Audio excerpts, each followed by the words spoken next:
अरे के करया लगैया रे ना आ सबके तू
माने इतना से गंदगी आ रहा है और सभी के एक एगो कोठली है और सभी के दरवाजा पर एक पाकड़ के पेड़ है। हाँ हाँ माने ये जो देखते हैं जो घूमता है हाँ हाँ वो कौन ऐसा जानवर है, कौन ऐसा हरजोता गोरी है बिना तेल मोबिल के ड्राइवर के जही पाते तही वो खेल देते। उसमें तो नाथ पगा भी नहीं देखते हैं। नाथ पगा नहीं, बेटा ड्राइवर के गाड़ी लेखा लगता है, हर जोटा गाड़ी लेखा कहीं पाता कहीं पड़ती है, सब को खेल देता है महाराज। अच्छा ये बताओ, हाँ तुम जानता है कौन चीज है? मालिक जहाँ आप है वहाँ हम है। ए मालिक ऐसा राज में आ गए हमरा भी नहीं मालूम है। अच्छा महाराज सुनो, ये महाराज तीनों राजपाट मेरे नाम से पत्र करके चले गए शंकर जी को मंदिर में पूजा करने के लिए। क्यों नहीं हजूर? महारानी चले गई घर कोहबर जी और सिपाही जो था वो चले गया पूरे बाल बच्चा को लेकर आएगा भोज खाने के लिए। तो हम भी खारिज कर दिए। अच्छा आपको गुजारा नहीं है। फिर ये बात पता लगेगा कैसे? मालिक पता लगने में कहाँ लेट है? लेट नहीं है मालिक। अच्छा पता लगाने में बात यही है कि जब तक चलिए रानी साहब के महल में, अच्छा रानी साहब से पूछेंगे कि कैसा राज है कि बहुत बदबू दे रहा है, गंदगी आ रहा है, ये बेनाथ पगा के ये जानवर कौन ऐसा घूम रहा है। अच्छा सभी का ये खूने को घर है फूस मलाई के, अब उसमें एक पाकर के भी पेड़ है। ठीक है सिपाही, और चीनी से पता लगेंगे। ठीक है चलो महाराज जब तक ले पता न बता तब तक ले कोहबर के बीच न करा नहीं बिजली। क्यों नहीं? जब तक महारानी सारा भेद खोल कर नहीं बताएगी हाँ। तब तक मैं घर कोहबर में नहीं जाऊँ। वहाँ से न बता किनका? हाँ हाँ हाँ, हाँ। अब तो सब चीज के मालिक कहे छी जी के मालिक दो अब बेहुदा ऐसा बात मत बोलना, तो बहुत मार मारेंगे। रहना दो। अच्छा चलो सुनो, जी जाकर तुम महारानी से कह दो जी हाँ रे जी वह करत रहे जी आगे न बुझाइए जी हाँ महारानी से जाकर बोल दो कि महाराज तुमसे मिलने के लिए आ रहे हैं। ठीक रानी साहब हाँ हाँ ओ हो आई रानी और साहब के नहीं आती है चलो तेरी नहीं। की रानी है लब की रानी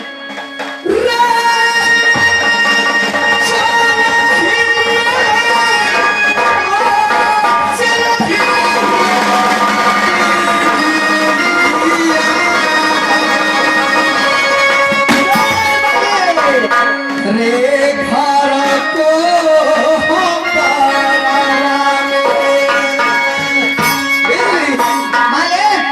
अरे पता ना लगा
सत बहिनी दूरा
मेरी घर राज हिरमतपुर में है।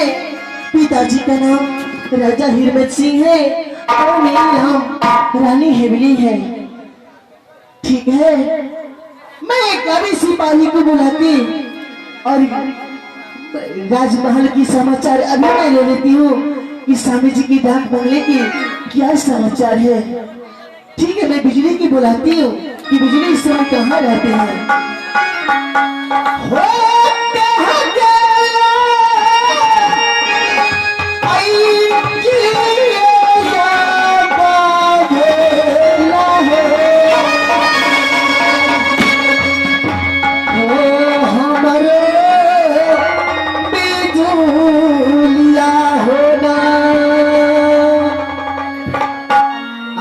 दादा सलमा हो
बिजुलिया बिजली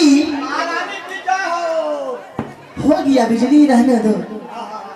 बिजली, मैं तुम्हें क्यों बुलाई हूँ ये तुम्हें मालूम है कि नहीं? कभी नंबर अरे बाप रे बाप, हमार भगवान गौर महादेव दोनों पूजले रहे। बिजली, हमारा मालिक के खानदान बदल गए। हाँ, हम बुझ गए कि मालिक के खानदान बदल। बिजली, ये बताओ कि स्वामी जी की समाचार कैसे है? अरे बाप रे बाप, मालिक के समाचार तो चकाचक है। क्या ठीक है? हाँ, एकदम ठीक है। मन हरियर है, देह हलफैया। अच्छा। हाँ बिजली, हाँ, पतिदेव तुमसे क्या संदेश भेजिए? मालिक तैयार रहा है। क्या आ रहा है, जा रहे हम कल स्वामी जी मुझे महल में आ रहे हैं क्या? हाँ गेट पर है बिजली जी। मैं तुमसे एक बात कहना चाहती हूँ। और बोले ना भाई मालिक के बिजली हाँ मैं एक बात कहूँ? तुम बात कहो मालिकिनी बिजली मुझे कहने में थोड़ा शर्म लग रहा है। शर्म के की बात है? अहाँ मालिक के ना कहबै हमरा ना कहबै किनका? ठीक है बिजली तुम ध्यान रखी सुनो मैं जो कह रही हूँ। ठीक मालिकिनी मालिक के खानदान बदल गेलै।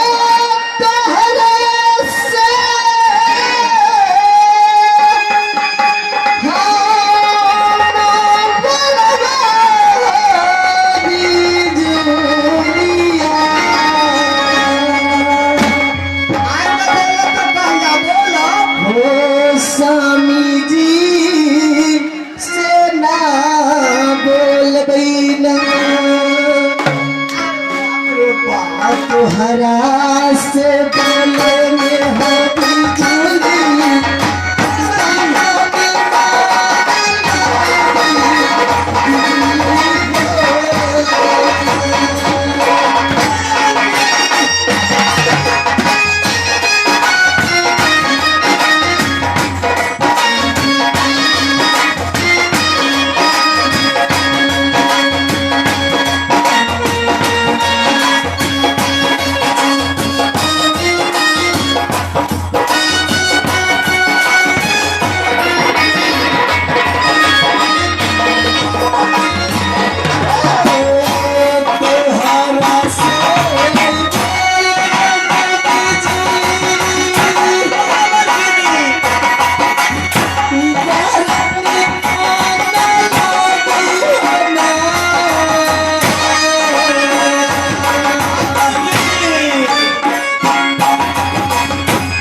बिजली हाँ बिजली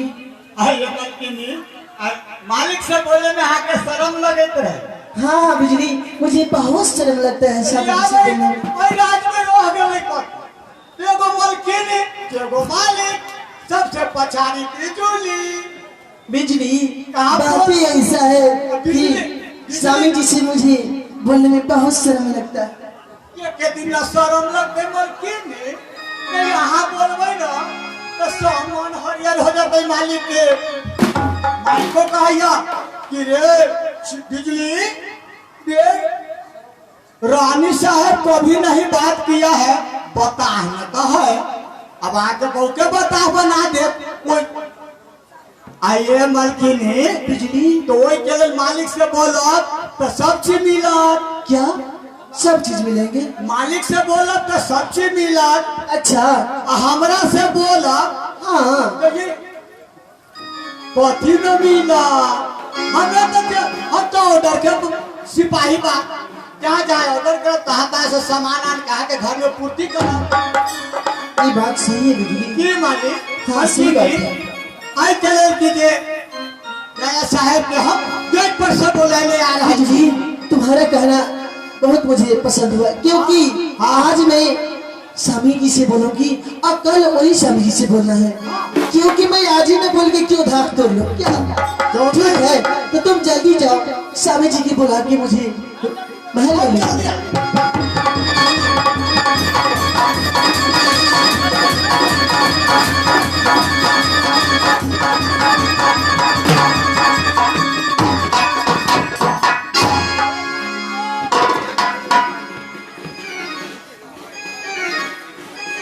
हेलो। तो क्या प्यारा नाम हो जाता है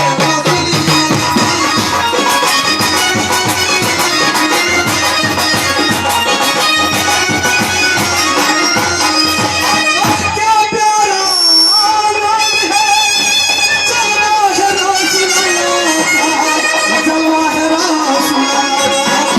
फिर दोबारा देख लो।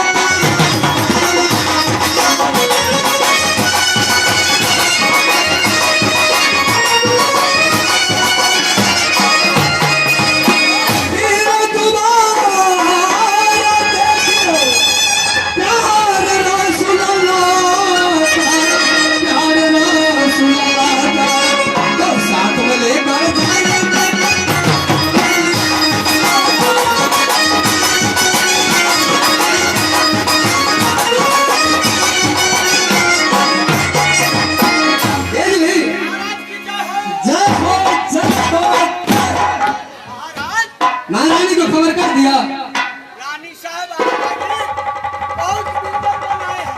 अच्छा जल्दी चल प्रणाम स्वामी जी। कौन सा हो महारानी? बेहुदा मालिक को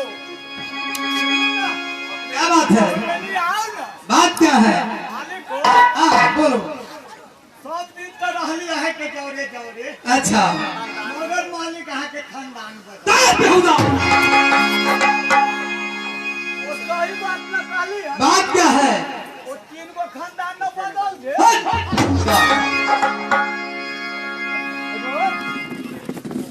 और इन्हीं बन रानी यानी महारानी बहुत अच्छी है। देखे में, अच्छा लड़ाई में, अच्छा लंबाई में, अच्छा चौड़ाई में, अच्छा। अरे बाप रे। भेज नहीं, हाँ मालिक, अभी तुम शांत रहो, महारानी से पूछने दो। बतियाओ मालिक, मगर जोड़ी लाग गेल है दुनू। अरे बेहुदा, कहीं जोड़ी लगने के बाद ही शादी होता है। मालिक हाँ, भगवानो रहे कहीं पीछ के अरे महारानी स्वामी जी मैं तुमसे एक सवाल करना चाहता हूँ। प्रतिदिन आप एक सवाल नहीं मुझे 10 सवाल कर सकते हैं। देखो महारानी, महारानी स्वामी जी मेरे पास वक्त बहुत कम है, अच्छा इसलिए मैं तुमसे बहुत जल्दी पूछना चाहता हूँ। क्या पूछना चाहती हैं पति? ये बताओ कि 12 कोस परैनी, 14 कोस चतरैनी, 17 कोस की राज हिरमतपुर नगर है। अच्छा और जब मैंने तुमसे शादी किया हाँ तो तुम्हारा पिताजी का परम था कि जो मेरे लड़की से शादी करेगा उसको नाम समय तीनों राजपाट तामापत्र करके शिव जी के मंदिर में मैं पूजा करने चले जाऊंगा। सही बात है स्वामी जी। जिस समय मैंने तुमसे शादी किया तुम्हारे पिताजी तीनों राजपाट तामापत्र करके चले गए शिव जी के मंदिर में, और तुम्हारा जो सिपाही है वो चले गया पूरे बाल बच्चा को लेकर आएगा तुमसे भोज मांगने के लिए शादी का उपलक्ष्य में। और मैं तुम्हारे राज में जब घूमता हूँ तो पुरवैया बहता है और पछिया बहता है तो बहुत बदबू आता है। अच्छा एक बात तो ये हो गया। हाँ हाँ दूसरा बात मैं देखता हूँ कि तुम्हारे राज में छोटा छोटा झोपड़ी, अच्छा स्वामी जी। और तीसरा बात ये देखता हूँ कि सबके दरवाजे पर पाकड़ का पेड़। प्रतिदिन इस सबसे आपको मतलब क्या है? देखो महारानी, अगर तुम नहीं बताएगी, अगर कोई पूछ लेगा हमसे कि महाराज आपको राज में कौन जाति का कितना बस्कित है, अच्छा मैं उसे क्या बताऊंगा? ठीक है पतिदेव, पहले तो कोहबर की विधि कर लीजिए, मैं उसके बाद सारी बात बता दूंगा। पतिदेव जो मैं कह रही हूँ कि आप ध्यान लगा के सुनिए। अब मेरा कहना मानिए।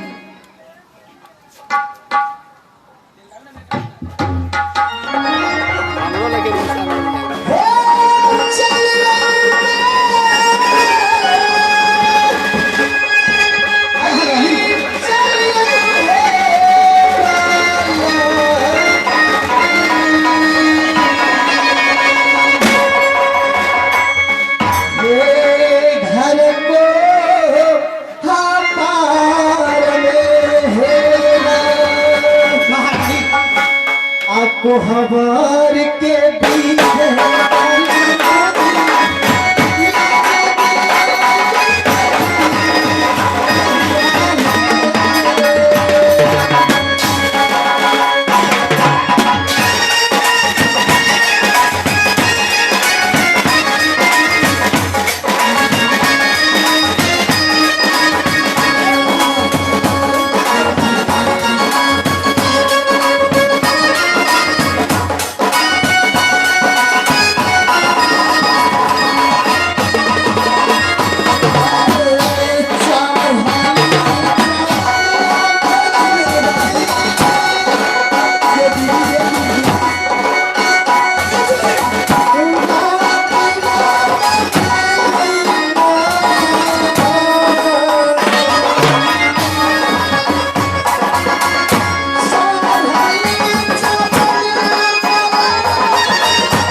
पहले तो सारी बातें खोल कर बता दो, उसके बाद मैं घर को ऊपर बताऊंगा।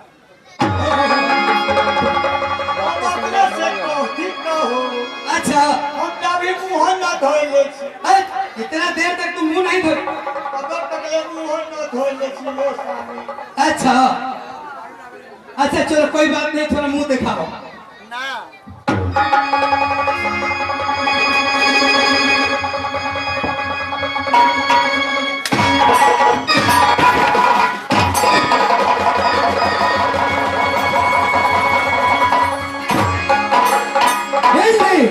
किधर आप बेहुदा? ये बताओ कि बीच में तुम कैसे कैसे घुसा है बेहुदा? अच्छा, पेट पर रहली है ना। हां, हमरा बुझाला भूत बाप वाला तो हमरा वही में धके बताते हैं। जब तुम जानता है कि मैं महारानी के साथ बात करता हूँ, तुम गेट पर ड्यूटी करो। जाने भगवान झूठ बोलते हैं, भगवान तू भला करिया। हम झूठ कभी न बोले। झूठ बोलेगा तो भगवान भला करेगा। भला करे माने न साथ के खेती हम कभी न करी। अच्छा, अपने न गेलियो और केना भगवान करे जो है वो बीच में हमरा चला गेल है। ई जाए के हमरा खोट है नहीं, हमरा गलती न है। चलो ठीक है, तुम साइड हो, पूछ ले दो।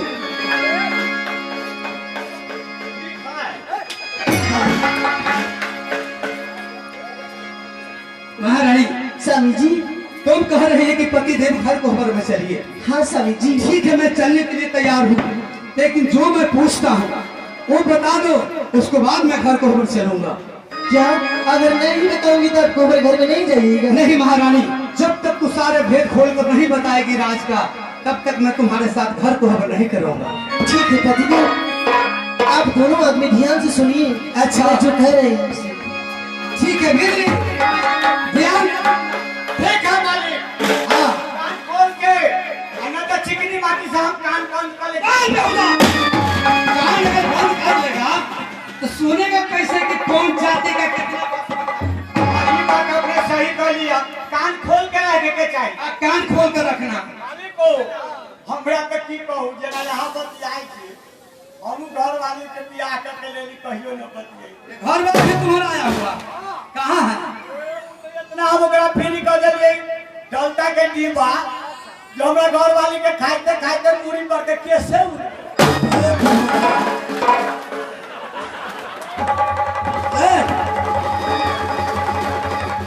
अरे तुम्हारा घर वाली है बहुत डलता खाई ले है, इसीलिए माथा में के केस उड़ गए। वही से माथा में के केस सब ये शादी किया है मरो से और इसके नेपाल के डलता खाई ले, नेपाल के डलता। अरे शादी ब्याह लोग औरत से जी मालिक, तुम मर्द से क्यों? मालिक मर्द नहीं ना है मर्द नहीं ना, वो दोनों है, अदमौगा दोनों है।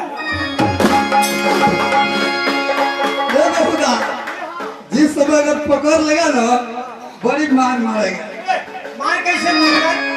ये दोनों काम के, जब खेत में काम लागल तो खेतों में काम जोड़े जोड़े करा देला। अच्छा हाँ, और घरे काम लागल तो घरों के काम हमारे चल गए। अच्छा काम क्या है? जाके देखा पूछो था न सुने जाए मालिक तो हम देखा है। मालिक को क्या बात है? आज ना खलका या ना, अच्छा पेटकनी ना है, पेटकली और पेटकनियो है। वैसे तो डलता के दीवानी हट गई तो हमरा पर कूदे छे पीट पर। माने गुस्सा में है। अच्छा चलो ठीक है कोई बात नहीं है। अब देख लिए कि तुम्हारा घर वाली कैसा है। ठीक मालिक, अपने देख ले। हम अब ना तो पाउडर लगा लिया, हम मालिक ने से देना, मालिक के खानदान बदल गई, वो ना हमरो खानदान बदल जाए। ठीक है रे बेहुदा, तू सामान कीन के देगा तब लोग लगाएंगे। सामान के सामान, कोठी पर सामान, तखा पर सामान, खिड़की पर सामान, प्रत्येक सामान प्रत्येक कीन के देले छी।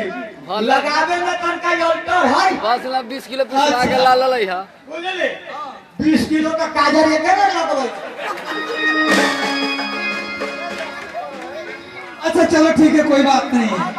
ठीक है महारानी पतिदेव, तुम बताओ जल्दी बताओ। ठीक है स्वामी जी, आप ध्यान लगा के सुनिए।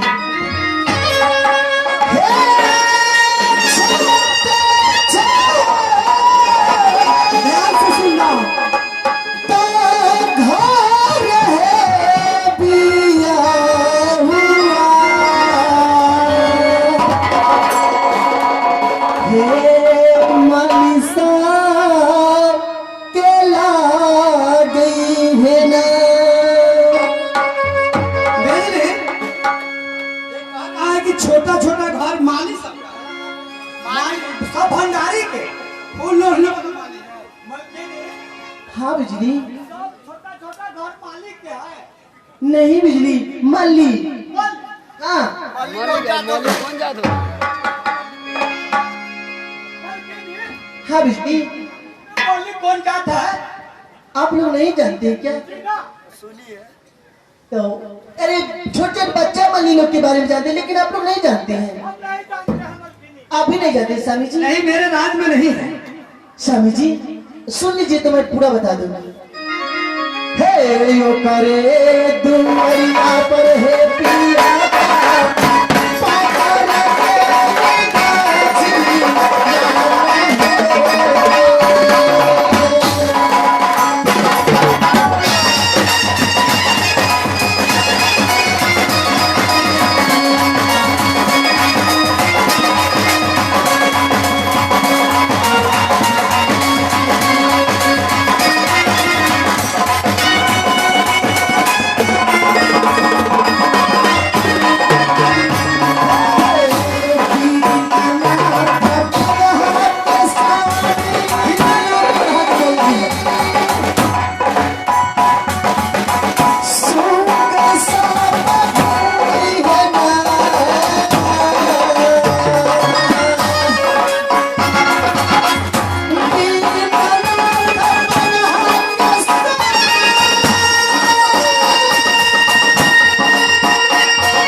वो सब छोटा छोटा जो देख रहे हैं नाथ प्रभा का जानवर जो हाँ घूमता स्वामी है, जी।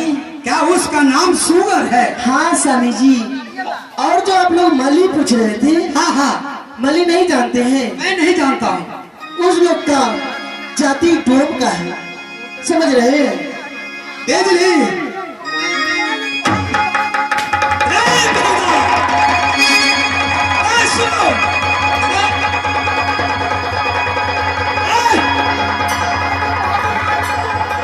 सुनो, सुनो रे, इधर आओ। हो बाबू, हो बाबू, हो आजाद हो गए हो बाबू। तू सब इतना छोटे छोटे घर है मालिक, ये संबंधी का घर है, सबका दूरा पर एक पाकर के पेड़ है। ये जानवर का है, वो तो सब सुगर है। सिपाही, इसीलिए जब पुरवैया पछिया बहता है इतना गंदगी आता है कि इस राज में दिल नहीं लगता है। अच्छा एक बात और पूछने दो, इससे मुझे पूछने दो कि हम लोग का बाण बाण कर लाए। ओ सिपाही, वो सिपाही वो कौन जाति? उसको भी बुलाइएगा मालिक। हाँ हाँ, उसको बुलाइएगा तंगा हाथ पर। जाओ भाई जी, ये वो स्टैंड बेला तो हमारे गला काट ले ये वो माइक से इधर से उधर घुमाते घुमाते रहे। ये वो स्टैंड पे अगर आप लोग रास्ते से देख रहे हैं कि हमको कितना डिस्टर्ब हो रहा है।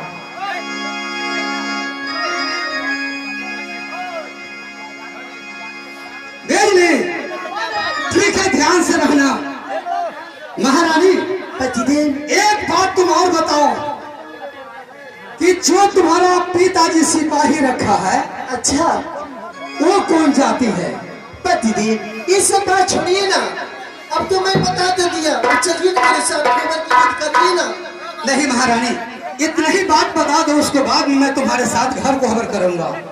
स्वामी जी, अब छोटी छोटी बात पर जिद करते हैं, उससे वो हमें क्या लेना है उससे? महारानी तू नहीं जानती है, अगर कोई हमसे पूछ देगा कि महाराज आपको राज का सिपाही कौन जाती है, उसे मैं क्या बताऊंगा? मेरा राज तारापुर है, ये तुम्हारा राज है, तुम्हारे पिताजी मेरे नाम से तामा पत्र कर दिए हैं, इसलिए मैं तुमसे पूछना चाहता हूँ। ठीक है पतिदेव, तो राज का मैनेजर मुझे पापा रखे हुए हैं, उसी नाम बली राम है। बली राम? हाँ यानी उसका नाम लोग कहता है कि बलिराम। जी महाराज। और जाति कौन है? बलिराम कौन है? क्या बलिराम भी कौन है? हाँ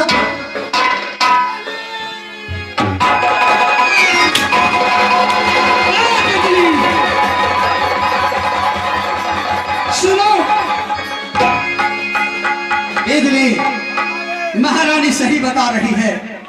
जिस समय हमने राज हिरमतपुर पार करना चाहा और पान को जो बीरा रखा था और तुम मना कर रहा था कि महाराज जी पान को बीरा नहीं खाई, आके तो रोकत रोकत धक्काबाज हो गई। लेकिन देखो मैं जिद्दी आदमी हूँ, जो मैं सोचता हूँ वही करता हूँ। जब मैंने पान के बीरा खाया कि हाँ, तो एक तरफ से हाथी जैसा गरज के दोनों आदमी के एक एकदम ठोल मारा बलिराम। तगदार है कि उसको हाथ भी अपना लोहा के तरह। जे दोनों आदमी हम लोग मट्टी पकड़ लिए, लेकिन बिजली उसी दिन मैंने समझा कि इसका चाल चलन बोली वचन कोई छोटा जात का है।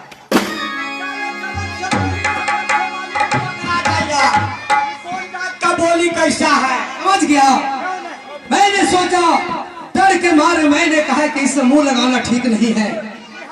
जब हम आगे बढ़ना चाहे तो उल्टा पान पीछे से बांध के दोनों आदमी का काम कर ले गया और राजगीर मथुर में शादी करा दिया।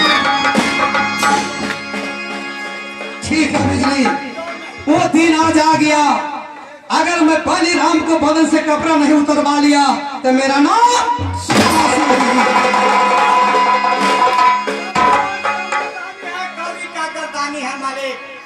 बदला का बदला लेना है। ठीक है बिजली, अब मैं महारानी से पूछता हूँ। महारानी, स्वामी जी। बलिराम यानी जात का डोम है, हाँ मानी। तो मेरा बात तुम सुन लो। बलिराम दिया है अभी वो अपना घर पर कि पूरे बाल बच्चा को लेके आएगा तुमसे शादी का भोज मांगने के लिए। अच्छा, तुम ऐसे करना, बलिराम वास्तव में बलि है, 7 हाथी का बल है उसको शरीर में। बलिराम अगर आएगा तो उससे बदन से 5 टूक वस्त्र उतार लेना। क्या? बलिराम को बदन से 5 टूक वस्त्र उतार लेना और उसे 5 लात गिन के मारना और मेरे राज से उसे बर्खासी कर देना। नहीं, मैं ऐसा कभी नहीं करूंगा। कभी ना होगा तो मालिक चलो। क्या तुम बलिराम को राज से नहीं निकालेगी? मैं कभी नहीं बलिराम भैया को इस राज से निकासी करूंगी। बिजली ठीक है, ये अगर बलिराम को राज से नहीं निकालेगी तो हम लोग राज हिरमतपुर नगर छोड़कर राज तारापुर में चले जाएंगे।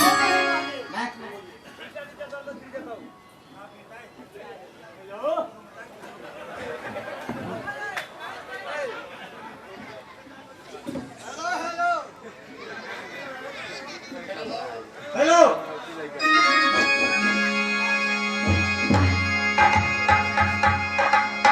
हेलो हेलो रे बेहुदा,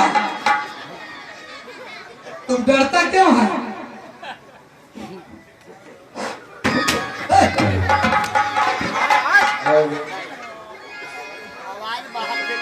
क्या चीज है वो? है देख लो ये बदमाशी इसको।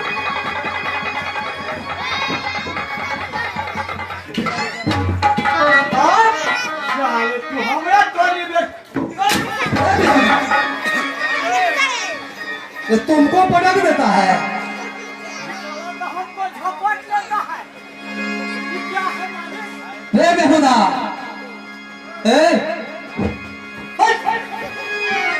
रे नहीं समझा? नहीं समझते हैं मालिक। इसको स्टैंड माइक लोग कहते हैं।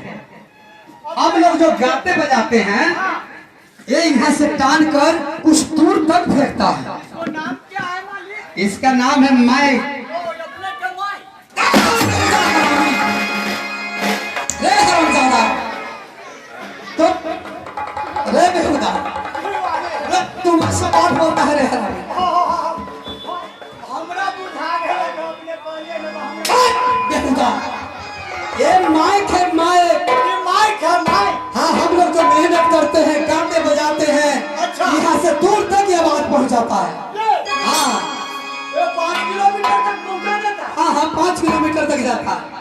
तो मालिक, तो हम लोग क्या इतना भारी 3.5 हाथ का टोटा जो बोलेंगे, ये तो पहुंचा देता है 5.5 किलोमीटर। हाँ, 5.5 किलोमीटर। ये सब बीन देते हैं। तू ऐसे काहे करता है? क्या करे? भाई ये से छूट होगा अपने भाई दादा। 5 किलोमीटर जाके छूट नहीं। ये बेहुदा, ये थूक फेंकने का चीज नहीं है, ये बोलने का चीज है। बोलना क्या चीज? Hello hello. हाँ ठीक है, समाचार ठीक है। हाँ ठीक है। अरे हमारा घर वाली के कुछ बता ना, पड़ोसिया में के है सब घर वाली को बड़ा हैरान करेंगे। क्या हो तू? ठीक है ना? और ठीक चीज है। अच्छा हम ना कभी देखे हुए हैं मालिक। अच्छा, आज देखे हैं मगर बहुत सरकार बहुत सुविधा दे। सुविधा दिया है ना? बहुत सुविधा दी। अब जब कुछ कहना होगा तो इसी को कहना। तो वहाँ हमर हाँ हाँ कुल काम लगा इहे से मारे। हाँ हाँ। महारानी, स्वामी जी, तो तुम बलिराम को राज से नहीं निकालेगी? नहीं स्वामी जी, नहीं ना निकालेगी? नहीं निकालूंगा। तो ठीक है, मेरा बात भी सुन लो।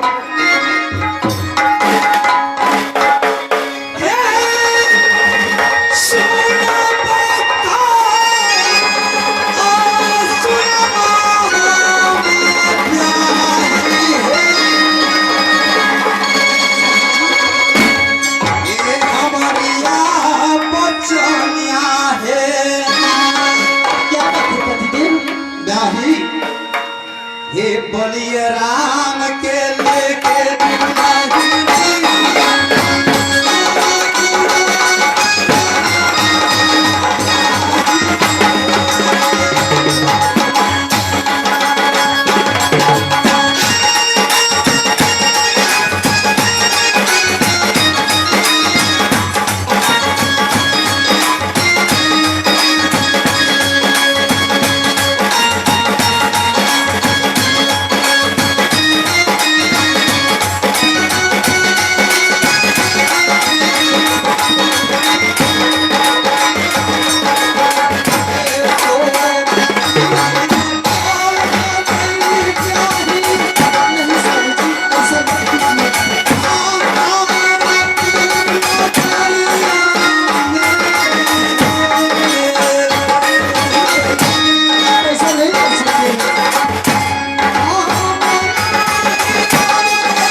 बेहुदा